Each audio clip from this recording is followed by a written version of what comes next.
সকাল থেকেই আমরা এখানে দেখেছি বন্যা পরিস্থিতির কিছুটা অবনতি হয়েছে।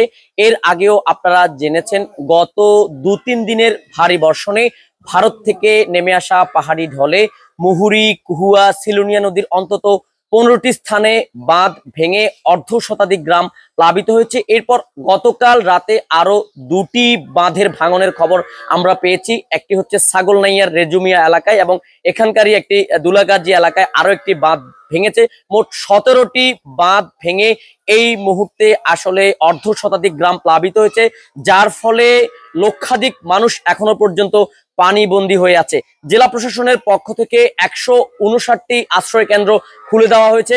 এছাড়াও আমরা একটু আগেই দেখেছি বন্যা দুর্গতদের উদ্ধার করতে জেলা প্রশাসনের পক্ষ থেকে বোর্ডের ব্যবস্থা করা হয়েছে। ২ উপজেলা নির্বাহী কর্মকর্তার সাথে আমরা কথা বলেছিলাম। তারা আমাদেরকে জানিয়েছে যে প্রাকৃতিক এই দুর্যোগ মোকাবেলায় তারা সর্বোচ্চ ব্যবস্থা নিচ্ছে উপজেলা প্রশাসনের পক্ষ থেকে। এছাড়াও পানি উন্নয়ন বোর্ডের বরাত দিয়ে আমরা যে তথ্যপাত্র এখনো পর্যন্ত পেয়েছি, মুহুরী নদীর পানি বিপদ সীমার ১৩ সেন্টিমিটার নিচ দিয়ে প্রবাহিত হচ্ছে এবং বৃষ্টি না হলে দ্রুত সময়ে এই যে পানিগুলো নেমে যাবে বলে এবং বন্যা পরিস্থিতির উন্নতি হবে বলে পানি উন্নয়ন বোর্ড আমাদেরকে জানিয়েছে।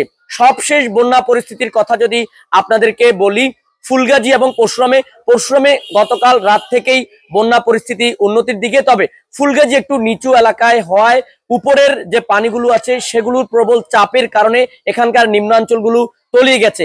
আমরা দেখেছি ফেনী পরশুরাম যে আঞ্চলিক সড়ক, এই আঞ্চলিক সড়কের বেশিরভাগ এলাকা পানির নিচে তলিয়ে যাওয়ার কারণে এখানকার মানুষের দুর্ভোগ বেড়েছে এবং এখানকার যারা রোগী সাধারণ, এখানকার একমাত্র হাসপাতাল ২৫০ শয্যা বিশিষ্ট ফেনী জেনারেল হাসপাতালে যেতে তাদেরকে প্রবল বেগ পোহাতে হচ্ছে। মোটরযান তেমন একটা এখানে চলছে না। অনেক কষ্ট করে পাওয়ার টিলার, ব্যতিক্রম ধর্মী যে যানগুলো আছে সেগুলোতে চড়ে মানুষ জেলা শহরে যাচ্ছে তাদের দৈনন্দিন জীবনের কাজ শুরু করতে। এছাড়াও আমরা দেখেছি এখানে যে ১০ তারিখের যে এইচএসসি পরীক্ষা ছিল আজকে সেটি স্থগিত করা হয়েছে। এখানকার যে স্কুল কলেজগুলো সেগুলো বন্ধ ঘোষণা করেছে।